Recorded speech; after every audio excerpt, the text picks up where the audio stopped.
मिरज ग्रामीण भागातील काँग्रेस राष्ट्रवादीतील अनेक पदाधिकारी कार्यकर्त्यांचा जनस्वराज्य शक्ती पक्षात जाहीर प्रवेश। मिरज तालुक्यातील काँग्रेस आणि राष्ट्रवादी शरद पवार गटाला गळती लागली असून नाराज गट जनस्वराज्य शक्ती पक्षात मोठ्या प्रमाणात प्रवेश करत आहेत। जनस्वराज्य शक्ती पक्षाचे प्रदेशाध्यक्ष समितदादा कदम यांच्या नेतृत्वावर विश्वास वाढल्याने ग्रामीण भागातील शेकडो आजी-माजी पदाधिकारी कार्यकर्ते जनस्वराज्य शक्ती पक्षात सामील होत आहेत। सोमवारी सलगर येथील संग्राम कांबळे, कानडवाडी अंकुश बोरे, रामदास बोरे, आरग येथील संतोष चव्हाण, बेडग येथील ज्ञानेश्वर जाधव या सर्वांनी जनस्वराज्य शक्ती पक्षामध्ये शेकडो कार्यकर्त्यांच्या सह नेते समितदादा कदम यांच्या प्रमुख उपस्थितीत जाहीर प्रवेश केला। यावेळी महादेवांना कुर्णे, जिल्हाध्यक्ष आनंद सागर, पुजारी शहर जिल्हाध्यक्ष पंकज म्हेत्रे, अमरदादा पाटील, प्रवीण धेंडे, अरविंद पाटील, जयसिंग तात्या चव्हाण, सलीम पठाण, योगेश दरवंदर, शुभम वाघमारे यांच्यासह पदाधिकारी उपस्थित होते।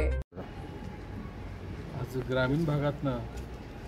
प्रचंड मोठा ओघ त्या ठिकाणी जनस्वराज्य शक्ती पक्षामध्ये प्रवेश करण्याच्या दृष्टीनं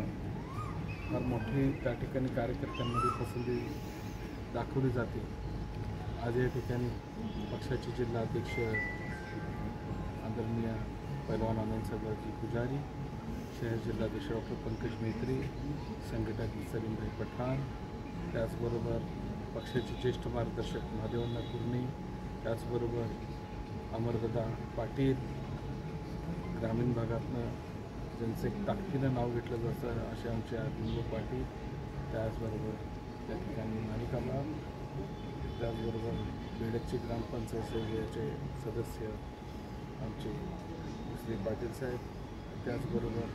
सर्वच कैलास पाटलांनी त्यांचे सर्व कार्यकर्ते आणि त्याचबरोबर असणारे सगळे पक्षात आमच्या परिवारात आलेले नवीन सदस्य, विशेष करून मागासवर्गीय सेलचे जिल्हाध्यक्ष प्रवीण धेंडे साहेब यांनी जो कष्ट घेऊन त्या ठिकाणी प्रवेशासाठी सातत्यानं एक त्यामध्ये सातत्य ठेवलं असे जिल्हा परिषद माजी अध्यक्ष आणि मागासवर्गीय सेलचे जिल्हाध्यक्ष